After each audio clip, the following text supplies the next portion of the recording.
Hello, everyone. This is Alfredo, and today I have the pleasure to sit in here right next to my friend, my comadre, my co-host, Yessenia Alfaro. How you doing, Yessenia? Good, good, good. How are you? I'm good. I'm good. Good. You seem happy. You seem excited. I am very happy. I'm excited. I know that there's a lot of things going on, and I've always said that you can't let things in life that you can't Okay. control your day-to-day emotions. Because if you live in fear, if you're always scared of what's going to happen next, that's not living. You have to be happy. You have to be happy. All right. And so, I was going to start, a little bit by talking about yourself, but I think in my show, a lot of people already know you because we've been together for a long time. But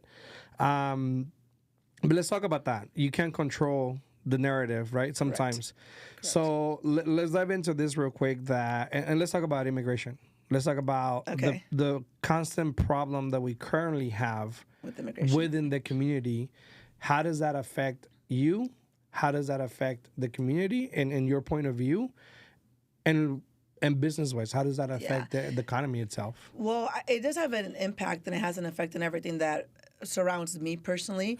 Of course, my parents were immigrants when they came here to the United States, so it's something that does touch deep in my heart, that I have felt my whole life. I myself was an immigrant when I came to the United States. My parents brought me when I was like 3 months old, so I really don't know any other country but United Okay. States. But I still will always say that I'm 100% Mexican. I'm proud of my roots. I'm proud of where I come from. And I think that immigration is it's a touchy subject because I do feel that everybody has their opinion and their interpretation of what immigration is. Correct. Unfortunately, it's not an easy process, as people would like to think that it is. And it's very easy to criticize people for coming here illegally, not knowing how hard it is to go through the process. And I know that there's a lot of people that say, oh, well, yes, I do know. Well, no, you don't know. Unless you go through the process, as I did myself, I could tell you that it was a constant battle. It was a constant having to pay for different things when you really don't have the financial needs to be able to continue paying for this service, or for the process. It's a hard situation to be in. It's not that easy. It affects me personally, work-wise, because, of course, a lot of our clients are Hispanic. Majority of our clients Latinos, are correct. Hispanic Latinos, that they have the dream of becoming homeowners. And unfortunately, for example, DACA. It's a very common one that for a long, long time, TPS is being affected. well, DACA, for a long, long time, people assumed they couldn't get a loan. And it's incorrect information. Yes, you could get a loan. There's restrictions, of course, but you just have to make sure that you're working with the correct person that can help you with that. TPS is another one that has been such a roller coaster throughout the years. Imagine you thinking you're fine. You've been here for over 20, 25 years under the TPS permit, and then all of a sudden, for the last couple of years, it's been a roller coaster where we're going to renew it. Oh, no, we're not. Yeah. It's an emotional issue, an emotional problem that a lot of people have to go through, and very few people stop to think about that. So you have been in the business for over 20 years. Correct. You are Latina, like you mentioned. Your whole family, Latinos, Mexican. But how do you think has the Latino community has influenced your business? Oh, 100%. Most of your clients are Latino, like I right? said, I could tell you that probably 90% of my clients are Latinos. Okay. And I actually enjoy working with my Latinos. I like coaching them. I like guiding them because unfortunately there is a lot of incorrect information out there for our people. And unfortunately, it's sad to see how our own people take advantage of our people. Okay. And that's why I try to focus so much in guiding, educating, and helping our Latino clients. Okay. And then what about going down the future? If we talk about 5 to 10 years from now, with everything that's going on, do you think that's going to be like last term where the president was currently, where maybe it was a little noise, right? And then it went away. So do you think that you foresee that in the future? Do you think there's a calm sea at the end of this? I think that unfortunately a lot of people talk because they can. Okay. Actions do speak louder than words. I think that it's something that everybody has to kind of see what's going to happen, because honestly, our president right now can say a lot. We'll see what he could accomplish in the next 4 years. It is going to be 4 tough years. I'm not going to lie. Yeah. But I do think that we are going to overcome these next 4 years. And I think that Hispanics or Latinos are going to come out stronger than ever because we are very united. And I feel that we just need to continue to strive to be better. I do think that as Latinos, I disagree with some cities and some places the way that they're acting about what's going on right now. I think that you should prove yourself why you should be here in the United States. And I think that you need to continue working harder, hand in hand, and making the right decisions. I do think that we're going to continue to grow.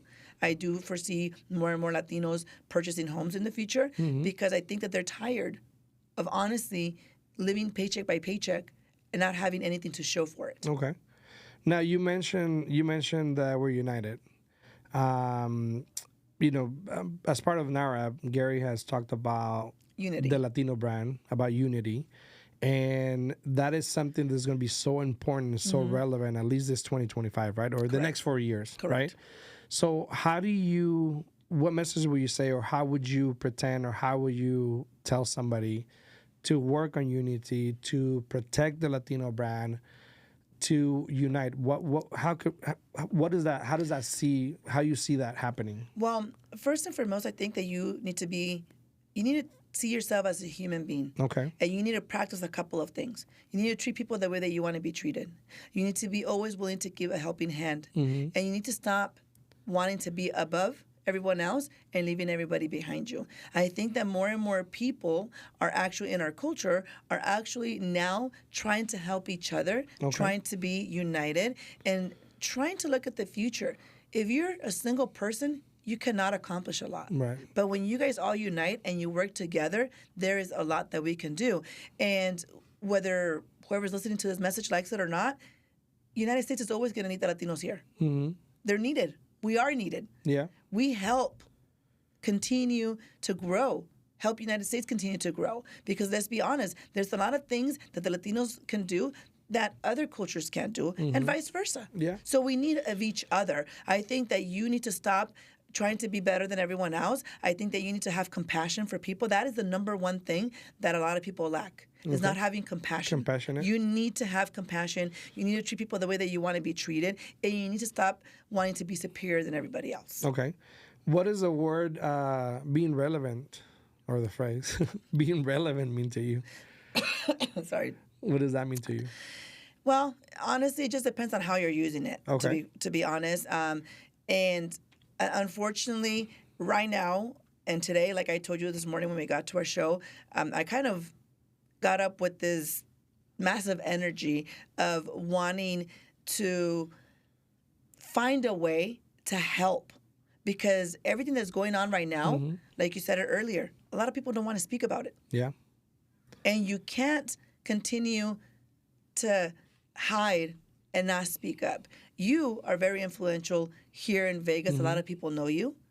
A lot of people come to you for advice. And I think that you have to use that, Alfredo. Yeah. You have to use that to help people grow. You have to use that to voice what you think. I think enough is enough where we stay quiet. Yeah. Because, what are people going to think about what I say? You know what? Ya basta. Well, I mean, it's so hard nowadays with, It is. People can get really sensitive on topics. But people are always going to be And they take it sensitive. very personal. And they Yes. take it very personal. But it's funny 100%. that you mentioned that being influential, because just this morning I posted a story where they were talking about this girl, I can't remember her name, but she was talking about how like this CNN or Fox, Yeah. they're not reaching the mass audiences, right?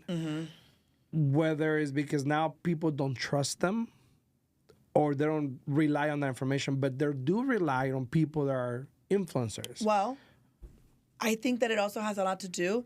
Perfect example. You see all these posts on social media that are created by AI Yeah. that are not true. So it's so hard to believe nowadays with what is being shown out there. I think the best thing that you can do, and I'm not a big reader. You know I'm not a big reader because I read all day for what I do for a living. I have to read contracts. I have to read all kinds of documentation. So I'm not a big reader. Yeah. But I think if you really want to be in the know, and you really want the truth, you're going to have to go out there and fish the truth and read. Yeah. And I do think, and I do believe, and this is where that came from, I do believe that it has to deal with honesty. Yeah. I think it has to do that people relate to you because you're being honest. because we're having this conversation. We're not reading. We're not scripted, No. right? So even our show is never scripted. Never. Like we always just speak our mind. And sometimes when we have guests, they were like, well, what do I say? What do I Yeah, do? we're like we don't know. We're just Well, gonna talk. say the way that things are. Right, say right. the way that things work. So you know? I think honesty is a big thing, and I think being in social media, whether it's you, me, or anybody who's in social media, I think you have to be honest with yourself in order for you to be honest with others, right? Exactly. And I think you have to project that, and that's how people relate to you and follow you. But something very important, like you've been in the business for 20 years, and I put a story this morning too that has to do with consistency. Yeah. How everything comes down to consistency. Yes. What would you say that, because not only is a Latino market or the Latino community being affected by all this, but I think it also has to do with economics Yes. on how that's going to affect the real estate industry, Yes. any industry. What would you say to realtors, lenders that are the up and coming? Yesterday, I met 4 girls or 3 girls and a guy. They're in my office. They're studying. They're going to a real estate school. Okay. They're studying. They're hitting the books. They want to get into the business, and I asked them why. And one said, well, I like working 24 hours a day. Which is not true. And I'm like, okay. You're not being honest to yourself. I'm like, okay, I appreciate that. But so what message would you give the industry, in the upcoming 4 years? Yeah. What would you say to them? So for new people coming into the industry, I would say make sure that you're being honest with yourself why you're coming into this field, into this industry. I will be honest. I could say probably 70% of the people come into this industry because they look at it an easy way of making money, which I think is the wrong reason And time. to come. And they can work whenever they Correct. want, yeah. The wrong reason to come into this industry. I think that if you're going to come into this industry, you need to come into this industry thinking and wanting to make a difference to help people. Because I will be honest, there's a lot of professionals out there. A lot. There's a lot of realtors. There's a lot of About lenders. 16,000. There's a lot of lenders. But unfortunately, very few do the job right. Correct. Very few go the extra mile for clients. Most of the people that come into this industry is because they want to make that easy money. They want to have the free time. They want to be able to work from home. And I do believe that if you do want to come into this industry for the right reasons, there's plenty of space for you to come in. But you have to learn the right way. Don't jump into trying to make the money.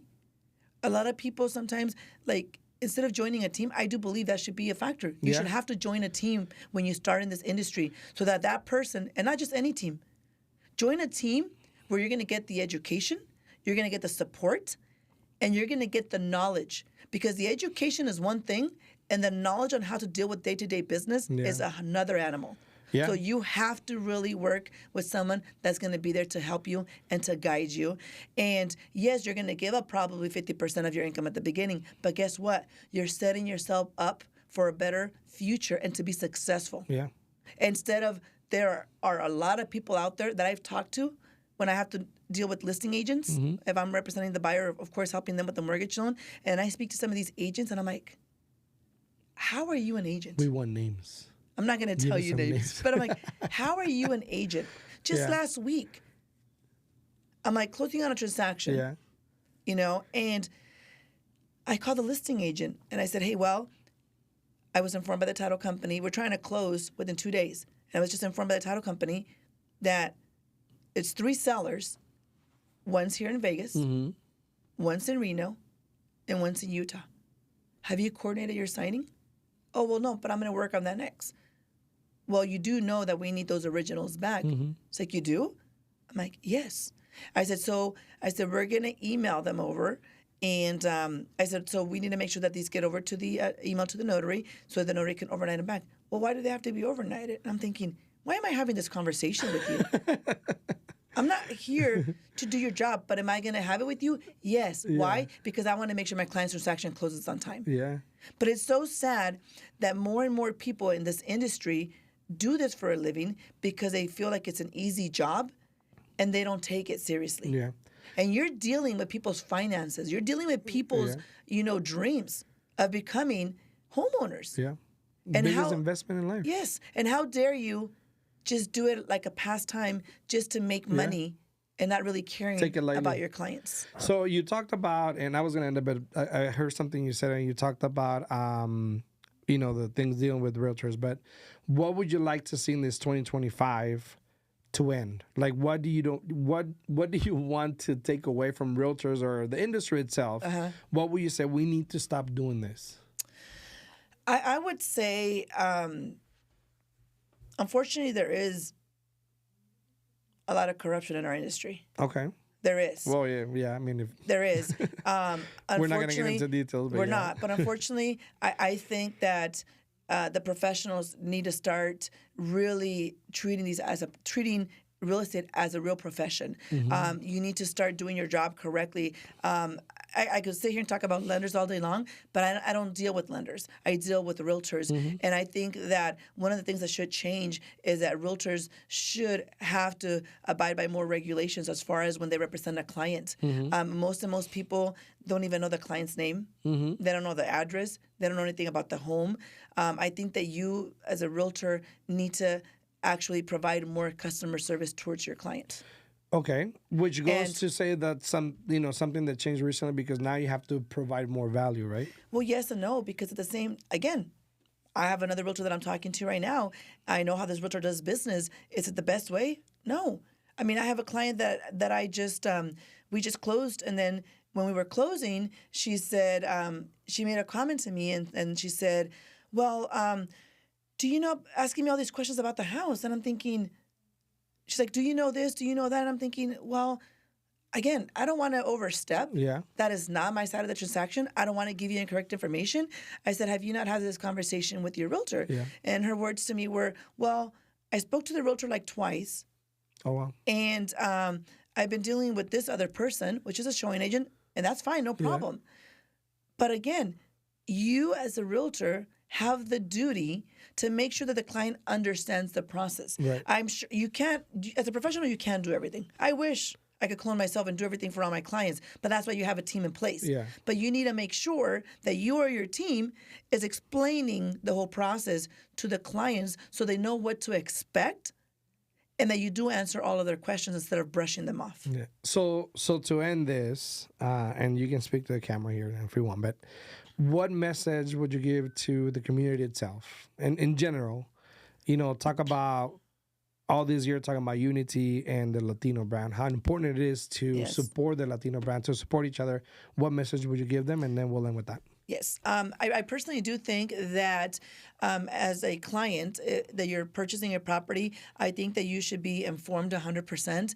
I think that you should ask all the questions that you have in mind. A lot of people, I see them come into a transaction and they're scared. They're even scared to ask the professional a question, which I think is 100% wrong. And I think that you, as a professional, open your heart, open your mind. See yourself in them. See yourself in that client and treat them the way that you want to be treated. Because if you do that, I guarantee you, naturally, you're going to provide a better service for that client. But I think that as clients, as consumers, know your rights. Don't be afraid. Ask questions. Understand the process. And if you don't understand something, stop and make sure that your questions are answered. Because this is not, purchasing a home is not like a car that you have it for 3 years and then you could go trade it in for another car. Yeah. Purchasing a home is one of the greatest investments you're going to do, but it's also one of the few investments that you have to pay to get rid of. So make sure that you know what you're doing, understand the process, and ask as many questions as you want. Ladies and gentlemen, Yessenia Alfaro, Alfredo Rosales. We'll see you in the next one.